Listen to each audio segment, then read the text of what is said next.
So we're going to look at another one of my favourite shrubs in this video, the rhododendron, and we're going to look at four important factors for getting the best from your rhododendrons. And then at the end of the video I'm going to just run you through a bit of a montage of the huge range of different varieties, little miniature ones, the taller growing ones, different shades and colours, and I'm going to also flag up a couple of links to the RHS, who've got some great information on rhododendrons, and somebody who I would consider a rhododendron expert, which is Ken up at Glendoick Garden Centre in Scotland. You'll see some photographs from both the RHS gardens and Ken's gardens in that montage of photos. So if you want any more information about rhododendrons, we'll give you that information, those links at the end.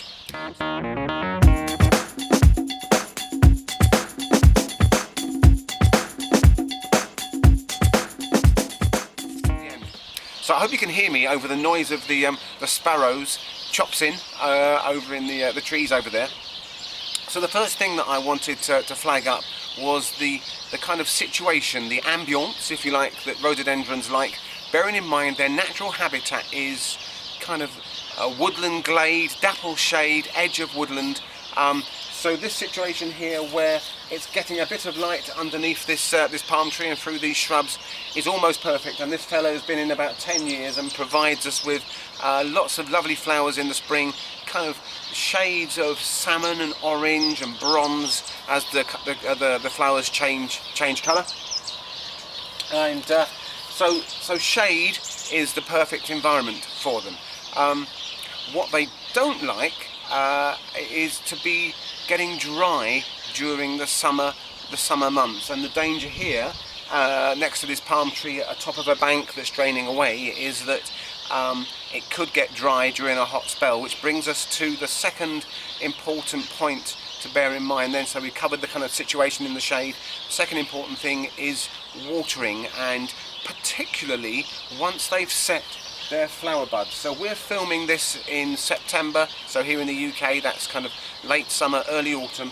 The flower buds are already there, and if this plant gets dry during this time of the year, the part of the plant that will suffer will be those flower buds. The plant will put all its energy into kind of sustaining life in the leaves and so on, and typically the flower buds can dry up this time of year. Bear in mind they're not going to actually flower for another 6 months next spring.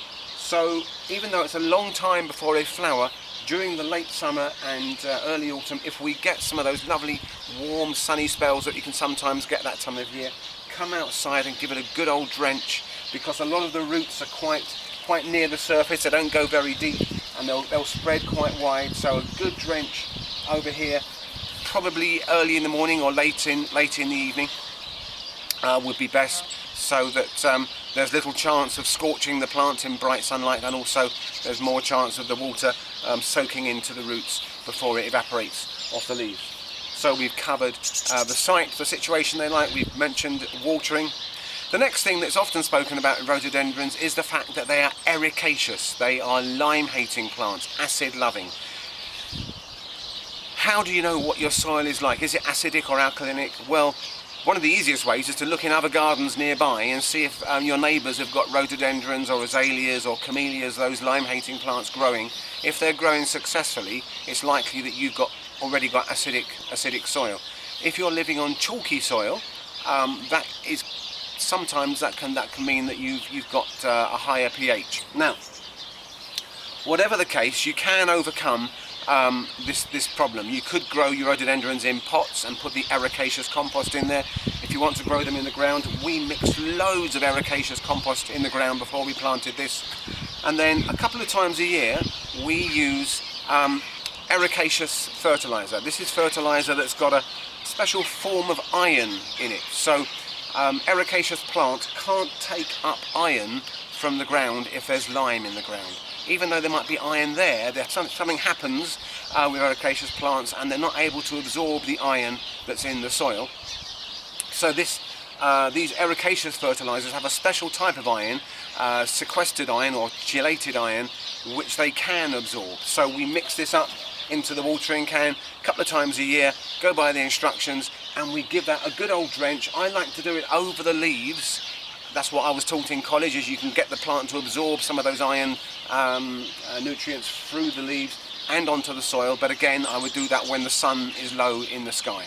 So the site, the soil, the watering, encouraging flowers. So we've mentioned about kind of making sure that we look after those flower buds once they've set by watering in the autumn. But if you're not getting flowers, if your rhododendron is in very deep shade and you're not getting many flowers, potash is the key. Now you will know from my other videos that we use a couple of different potash fertilizers. I checked on the RHS website and they recommend Vitax Q4, which is a great fertilizer which has got a high potash content to encourage the flowers. Bear in mind that if we've got to September, it's too late for this year. These buds would have been initiated way back in kind of early summer, around about June time. They would have started to have developed those buds. So we use these high potash fertilizers before June, probably in kind of middle to late spring, so that the potash is in the soil, and that helps the plant to initiate the flower buds then June, July, August. And this year we've got a lovely crop of flower buds there, which will give us this show of colour in the following spring. So the site, the soil, the watering, the fertilizer, bearing in mind the ericaceous content, do all those things right and you could have a lovely show of flowers like what we are about to show you on our montage of rhododendrons that we've seen all around the UK. I hope you enjoy. Any questions, please feel free to contact us via the YouTube comments box underneath this video. I get excited when I see these huge buds of rhododendrons bursting with colour. It's a sure sign that spring's come. And when they arrive, you've got all sorts of options. You can have these little alpine, little dwarf rhododendrons that only get a foot or two high, perfect for tubs or for rockeries. And this one here gets a bit bigger. This gets to about a metre, well, so far in our garden. Beautiful pinky white flowers with a lovely perfume. And then you get to these kind of, I suppose they're small to medium sized rhododendrons that create these lovely kind of neat domes with lots of brilliantly vibrant flowers. Some of these will be the Yakushi-manum varieties, and then you get these larger varieties then as they get bigger and bigger, and if you allow them to develop for many years, you can get specimens like this that become almost like rhododendron trees that you can walk through, and it's a magical experience in the spring, walking through the blossom as these things burst into colour. You could even have a rhododendron hedge like that if you've got the space. That's at Kew Gardens, I think, in London. Look out as well for some of the rhododendrons that have unusual foliage. So even when they're not in flower, you can get variegated or even silver looking foliage on some of them. What a fantastic diverse group of plants. I'm going to close on this lovely scene at Compton Acres in their Japanese garden down there on the south coast, with those rhododendrons in flower at the back. And as I said earlier on, I just want to flag up the RHS website here if you want more information on how to grow rhododendrons, and also the website for this amazing garden centre up in Scotland that specialise in rhododendrons, and they've got an amazing range and an amazing depth of knowledge on how to grow those varieties. So I hope this has been of help to you, and hope to see you again soon. Thank you very much.